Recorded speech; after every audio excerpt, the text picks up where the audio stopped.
I've always been drawn to the mysterious and the macabre, so when I stumbled upon an old, decrepit mansion hidden deep within the woods, I couldn't resist the urge to explore its dark secrets.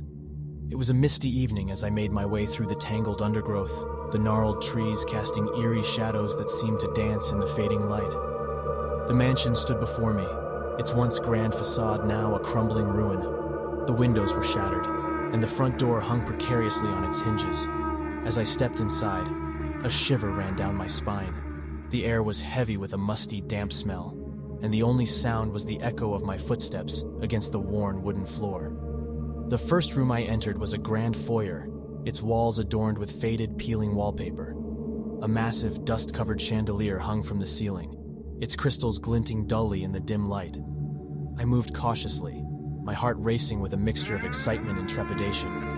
As I explored further, I noticed strange markings on the walls, symbols that seemed to pulse with an otherworldly energy. I continued deeper into the mansion, each room revealing more of its eerie history. In a parlor frozen in time, a cracked porcelain doll sat on a dusty settee, its lifeless eyes seeming to follow my every move. A library filled with ancient tomes whispered tales of forbidden knowledge and untold horrors. I couldn't shake the feeling that I was not alone, that there were unseen eyes watching me from the shadows. As night fell, I found myself in a dimly lit chamber at the end of a long, narrow hallway. The air grew colder, and my breath hung in the air like a mist.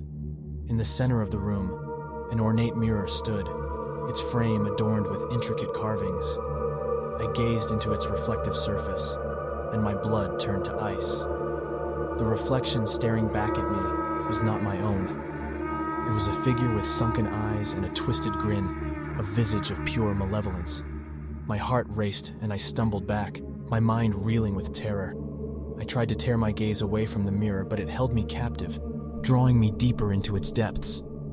A chilling voice echoed in my mind, whispering ancient incantations that sent shivers down my spine. The room seemed to close in around me, the walls pulsating with an unholy energy.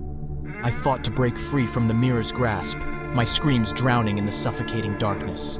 I woke up in my own bed, covered in a cold sweat. Was it all a dream? The memories of that mansion and the malevolent presence that lurked within were still vivid in my mind.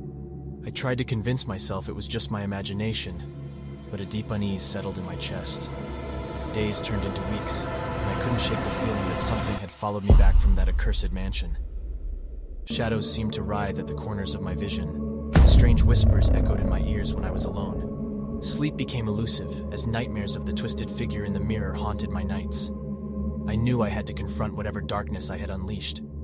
Armed with knowledge from the ancient tomes, I returned to the mansion, determined to put an end to the malevolent force that had taken hold of my life. As I stood before the mirror once more, I chanted the incantations to banish the entity back to the depths from which it came. The room trembled, and the mirror's surface rippled with dark energy.